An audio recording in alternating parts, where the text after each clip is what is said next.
right.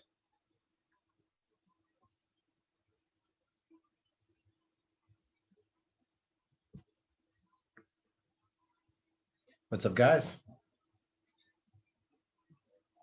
Welcome back.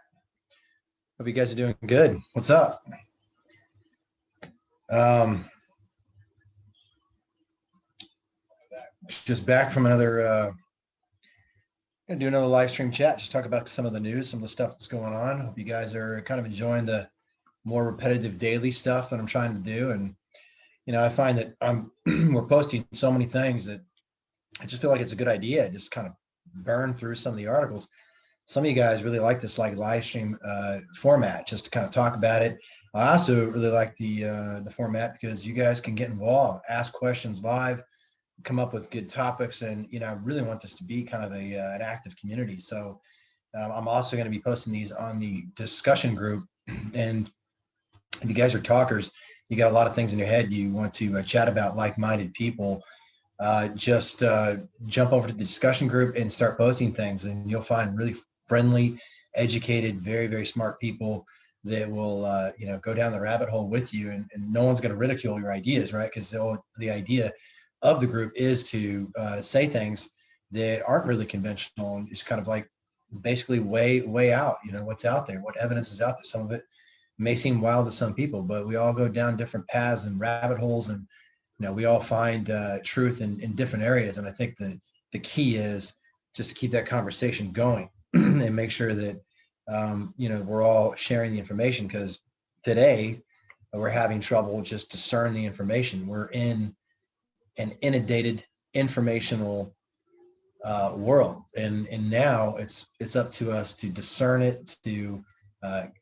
analyze it, and pull it into categories for people to be able to unpack it, because you just can't get lost in it. And that's one of the things I wanted to do with the page, was to pull the stuff in and streamline everything to where it's easy to find lots of things, and different subjects can come together in one place. If you go to our website, it's also what we have. I mean, hours and hours and hours of information loaded, and it's never going anywhere. The site will never go down. It'll always be up there and kind of archived. So even articles that we pull the stuff from and imprint them on, even if the links don't work, they're now saved on the Ancient Amnesia site. So that information is kind of, we have it cataloged, and it's kind of becoming a virtual living library. So that's the idea behind that. What do you guys think about the Mars stuff that's going on? Is anybody paying attention to some of the space stuff? Obviously, we have Elon Musk, who's talking about sending people there. I think the past 4 or 5 years, we've seen this really, really heavy push to getting people to space and getting people on these planets. And I feel like there's a little something underground we don't know about that's pushing this. I've always found it fascinating that since the space age in the 60s, and we kind of never really hear about manned missions going places, and that's an anomaly of itself. And some people have some wild theories about, we never were there, it was all staged, and Stanley Kubrick helped that out. There's definitely some strange things that I've looked into. That being said, there could also be government tech that is able to take us there in different ways than we're told that we went. We could have military tech that's decades in front of what we believe is possible. I mean, it would definitely be their modus operandi to make that happen, right? I mean, they're trying to advance. They have unlimited funding, so I wouldn't scoff at the idea that government has no hidden tech, potentially free energy systems, anti-gravity propulsion systems. And if you've watched some of the stuff we posted over the course of half a decade, there's been lots of evidence that's pointed to some of this technology stemming from the research of Tesla being advanced further. So it's interesting that Mars seems to be coming up more often, and now it's looking like it's an immediate potential for us to get there. And they're also talking about activity like water being found like under the surface, and And then, these magma flows, the stuff that's coming out. So Quantum Magazine just posted 2 days ago an article about this magma flow that's happening in Mars. And I thought it was pretty interesting, something worth kind of talking about. We know that once upon a time, Mars was, at least according to what they're telling us, was livable. It had, a atmosphere, it had oceans, lots of water was on the planet. And then something happened, whether it been a other cosmic impact, whether it been maybe a civilization that existed on Mars that went to war and destroyed themselves in nuclear. I mean, there's been theories saying that some of those people came to Earth, and that's how we get some of the anomalies that we have with instant modern man kind of appearing. And then that would also explain this idea of indigenous man, talking about beings that came from the heavens, and this kind of Sumerian story of the Anunnaki, or even some of the Indians. They have these stories about beings coming from the cosmos and teaching them their ways and intermingling with them. So I find that fascinating. More on the more conventional side, this article is talking about how Mars was a world of cataclysms. It's actually named after the Roman war god. It would have been, something, I guess, in the ancient Romans is like a very kind of hard, tumultuous, planet and place. So it's kind of given that emphasis and that character throughout astrology. And now volcanic cathedrals are there. There's molten rock. There's lots of volcanoes that apparently have went off there. And if you've actually looked at Olympus Mons, which is, I think, the largest mountain, they say, but it's actually a volcano that exists in the solar system. I mean, bigger than anything that's on Earth. It's pretty amazing. Like, Mars is a very, very, very interesting planet. But they're saying that the volcanoes today are quiet, that there's no activity going on. The evidence of any lava led scientists to assume that its volcanic activity expired long ago. And we imagine Mars to be less now active and more, cold and lifeless and these kind of things. But again, what's happening is that we're starting to get this information coming out of these channels that are hinting that Mars is actually not dead, right? They're finding potential water under the surface. Now they're talking about lava flows that are not only not ancient, they could actually potentially still be happening. They're saying that some of them appear to have erupted from volcanic pits or chasms within the last few million years, perhaps even within the last few tens of thousands of years.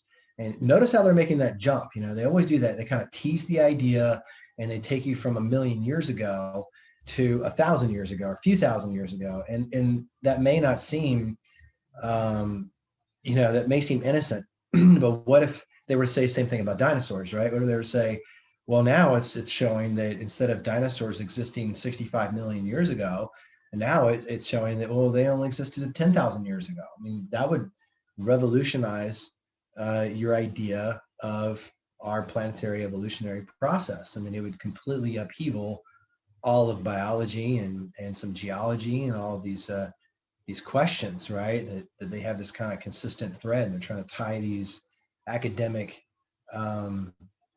sections of science into one thread. But that's kind of how important that statement is, because if Mars was alive, let's say it even had an atmosphere tens of thousands of years ago, it was habitable tens of thousands of years ago, then it starts to make you think, well, I mean, maybe there is some kind of connection with there being a species on Mars, right? I mean, there could have been advanced, and it's not far, it's in the same solar system. So what are the chances of them potentially coming here? So very, you have to kind of read into some of these science articles. They're telling you something, but they're also kind of hinting and suggesting other potentials that you have to keep in mind. Apparently, NASA's InSight lander, which has been peeking inside Mars for 2 years, picked up some curious seismic signals emanating from one site that apparently had volcanism not that long ago. The results, which were presented at a conference in December, weren't definitive, but they did say they were hearing the sounds of convulsing magma, basically a drumbeat of volcanic rhythmic and they're saying that it's just vibrational residue that have emanated from these volcanic eruptions eons ago. But that kind of makes me think, I mean, how long would that go on? How can they find that resonance that far? For me, when I read this, I think what they're doing is they're trying to disclose that there's active volcanoes on Mars and they're finding evidence of it. And they're a little nervous about telling you, yeah, hey, by the way, there's some active volcanoes. This is a way for them to kind of walk the information forward so that you can kind of, get there easily and not be so shocked. And they're saying that if future data analysis established that magma does exist, it would be a revolutionary reveal. It would be solid evidence in support of a suspicion that scientists have harbored for some time now. Rocky worlds that look volcanically dead aren't. A planetary scientist at North Carolina State University said they are alive, or to put it another way, these worlds are just dying very slowly. And they said that with few exceptions, the thermal evolution of a planet governs everything, from the state of the surface on which biology can take hold to the evolution of the world's atmosphere. It's one story. It's the planet's cooling down. It's the only thing that matters. So that's, that's a lot of really good, interesting things to consider. They're finding new rifts covered in impressive magmatic mountains and epic lava flows. Mars is unquestionably a volcanic world. In earlier chapters of its 4.5 billion year history, it built the largest volcanoes in the solar system. The Olympus Mons, the most famous, is ludicrously enormous, 3 times bigger than Mount Everest. If you plopped it on top of New York City, its edges would stretch all the way from Boston to Washington, D.C. Because it effectively squashes the crust under its weight. It is surrounded by a self-made moat that was once filled with lava. If you could stand at its base, you wouldn't even be able to see the peak because it would sit beyond the horizon. I mean, wow, again, Mars is an incredible little planet. And I do personally believe that there is a connection to the idea of ETs, the idea of other hominids in the universe, other beings and Mars. I think if there was a place that we could look for physical beings such as us, I think Mars would be probably the best candidate in our solar system. And then we talked about on the last podcast that there are other potentials of reality that can produce beings that exist on more spiritual, non-physical planes. And that would open up the idea that maybe even like Venus or some of these other gaseous planets could also harbor life in its own way. We just, aren't able to detect that and or understand it based on our current model of reality and physics. So I think that we're going to see a lot more come out of Mars. I think that it's going to play a big role into us understanding our solar system's history and maybe even Earth history. So we're going to keep kind of looking at some of this stuff, but we can see these cool magma flows, lots of interesting volcanic activity, and really awesome mountains and things. So it's definitely a very rocky world. It probably would have been really, really beautiful had it had an atmosphere and some water on it. So we're going to kind of keep looking at Mars. I also, just kind of switching gears, thought you guys really, really loved this Book of the Dead article, which was really cool. And, they're finding, again, we're going back to Egypt. Egypt is just a landscape. It's basically a living library that's just buried into the ground, and pulling the stuff up just gives us more and more knowledge of what happened. Me and some colleagues believe that Egypt was a colony of a greater lost civilization. You could call that Atlantis. You could call it something else. It probably, but if you look at the King's List and the actual ancient Egyptians mythology, it tells you directly that they have been around for longer periods than conventional knowledge is telling you. So you definitely have, if you believe, when you say from the horse's mouth, and a lot of this is true with all of these ancient civilizations, that when you listen to what they're telling you, it's different than what the scholars are telling you. That it'd be like you going to the Comanche Indians and you saying, okay, well, when did you guys first arrive here? And they said, oh, our ancestors came here 25,000 years ago. And the scholars like, well, that's impossible because they weren't able to. And it's like, well, are you saying that they don't understand the history of their own people? I mean, so I tend to kind of look at the actual culture and look at the actual writing, the scripts, the text, If you had a civilization that was able to build objects such as the Sphinx and the Giza complex, you definitely know that they're pretty smart and they have a skilled science. And I don't believe that they're going to just throw around numbers and dates and times for any purpose, besides just telling you the truth. And yeah, there's going to be some encoded things. There's going to be some mythology, analogies, and certain things that they're going to write in there because they were a little more dimensional with their stories and things. But I do believe that the idea that they came much, much further in time, I think that we're finding that's true. And this find here is really interesting because they found another Book of the Dead scroll, and this is from Saqqara. And we've done a talk on Saqqara. Saqqara is supposed to be the first pyramidal complex in Egypt.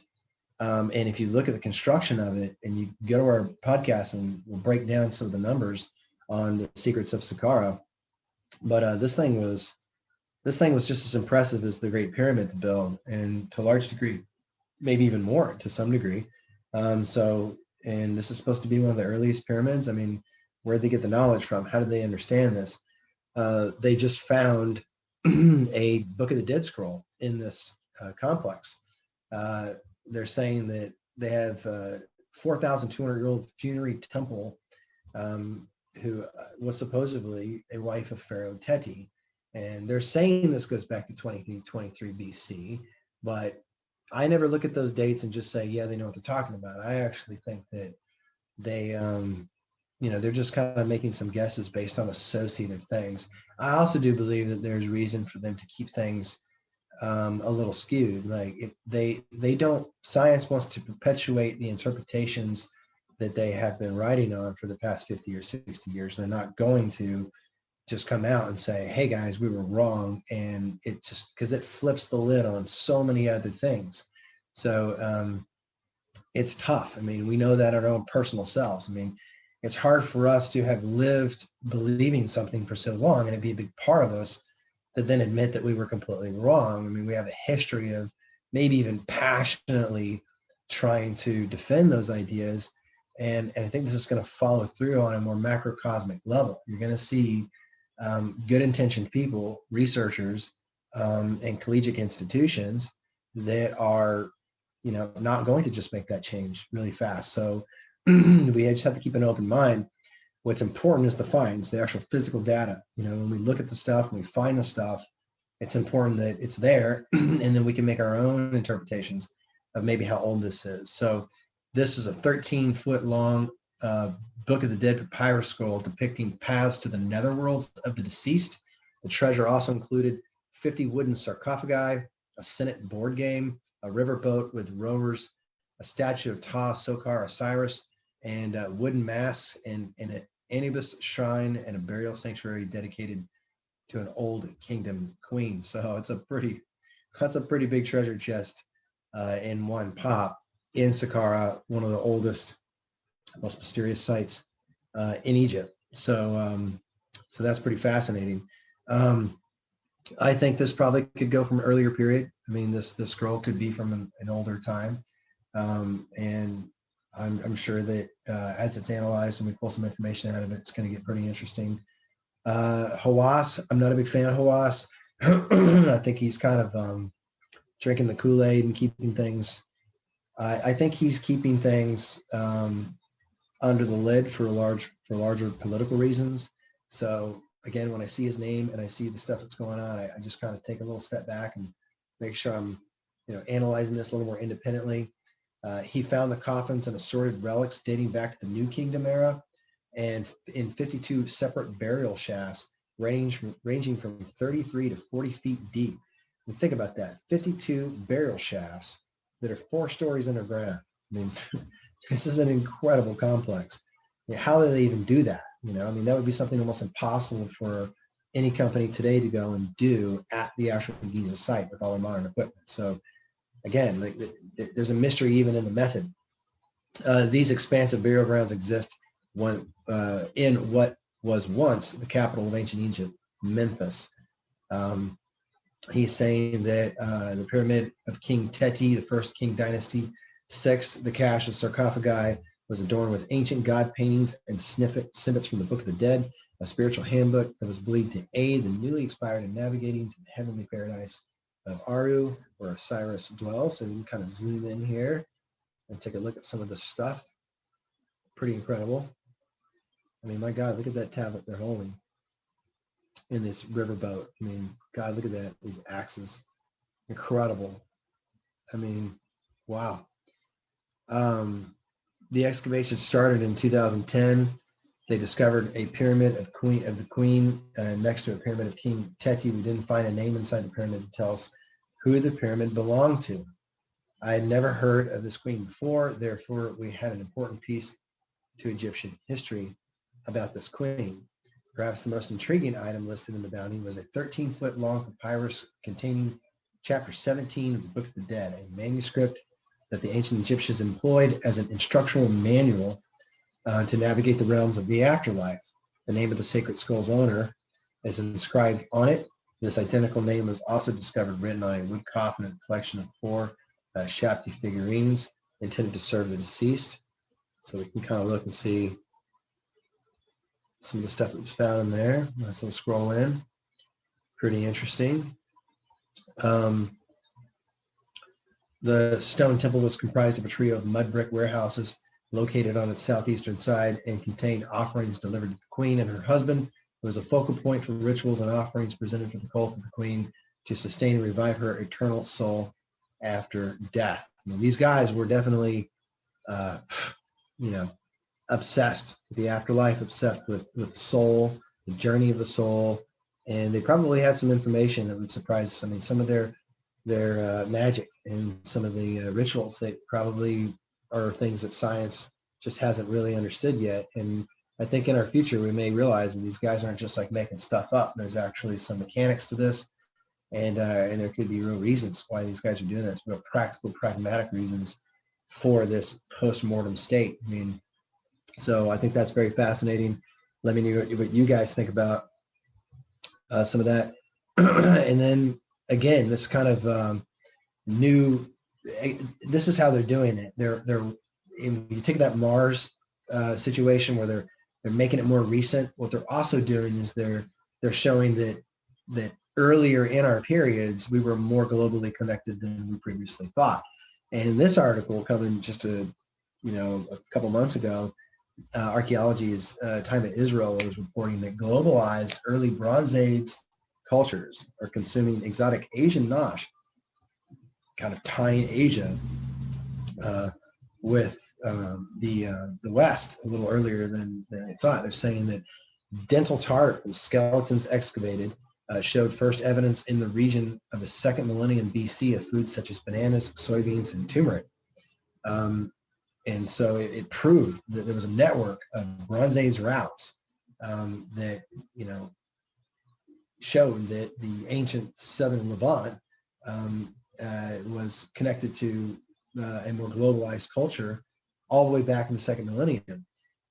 So again, we're seeing that not only does stuff get older, but as it gets older, it's it's getting more connected, more advanced. The things that happened back then, like we see in Saqqara, or some of these other finds, it's like, well, how do these guys already have these skills? How do they already have global trade? So it starts to look like what you had was a high civilization that fell, and that the remnants of that civilization were sustained. In some areas, you had a good ability for them to kind of continue that high civilization to a large degree, much like maybe in Memphis or in Egypt or in the Giza area. But then other situations, it would just fall and go back to more tribal periods. So I think when you look at it, you kind of see that scenario happening. In here, what they're saying is that exotic foods are revealing the contact between South Asia and the Near East during the second millennium. And as part of an even larger Bronze Age globalized network. So I think that's that's kind of pointing in that direction, don't you think? We are just going to continue to find that in the ancient past, you're going to even, in my opinion, find that even the Central and South America regions were connected to Europe. And I do believe that there were Egyptians, potentially in Australia. There were Egyptians, maybe even in Central and South America regions, or even in North America regions. This is stuff that I think is going to come out, and I think that when you hold that idea and then you start looking at all the stuff that's coming out, it starts to move in those directions. So that's the point, is just to kind of give a general kind of thought, like what if, and question it, and then see the data basically kind of connect and prove that idea right, or change or alter that idea. So this to me is kind of showing that things get older. Higher civilization existed in an earlier period. There was a lot more globalization and connection, and more globalized cultures. I think that's the direction things are going. All right. Well, I appreciate you guys being here. I hope you guys enjoy the quick rant and the few articles we're posting. We'll keep you updated. Connect with us on the discussion group. Go to our website and ding us if you want to join it in any way, and jump on the show, or help us out in any way. So really appreciate it. Thanks. We'll see you soon.